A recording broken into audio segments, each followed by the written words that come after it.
when you complete Module 3 on texture, you're going to start with creating your actual textures from one piece of paper. So you're going to take your paper, fold it in half, the easiest way to do it. Standard size piece of paper, fold it in half, half again, and half again. So you have 8 sections. I've already separated mine just to show you what is happening here. Okay, so when you unfold it, you want to separate these so you can cut them. Like you can see, I've done some of mine are cut, or you can tear them apart, which kind of gives them a nice little edge. Okay, after you've got your 8 sections, each one of them is going to represent a different type of actual texture.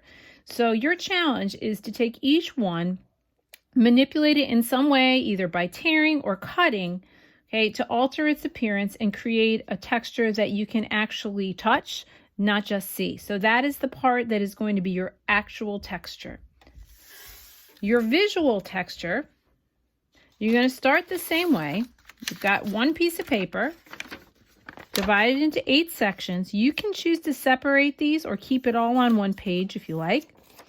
I just did 3 quick examples here. If you have color, that's great. If you don't, that's okay too. You might want to even choose like some type of color theme if you want to get creative in that aspect of it. But you are going to create 8 different ways to suggest texture on a flat piece of paper, right? So we know that this is flat. It's just visual texture.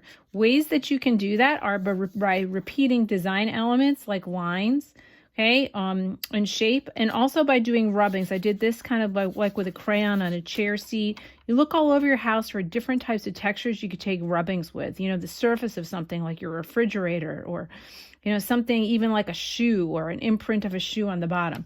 So these are the textures that you're going to put either on one piece of paper or separate. And when you've concluded, you are going to submit a photograph of each one of these, not each individual texture, but each part of the assignment. A photograph of your actual texture and a photograph of your visual texture. If you can give me one picture, that's fine, but I think it's probably best to submit 2 pictures. So your goals for this assignment are 2 things. 1, to make sure that you have a good understanding and can show your teacher the difference between actual and visual texture. And 2, to be creative, to exercise that part of the brain that you're going to need to use to be creative in manipulating these papers in different ways. Okay, so when you're done, it may not be a beautiful art project, but what it is a great exercise in creativity. So when you're finished, go ahead and upload it to Schoology.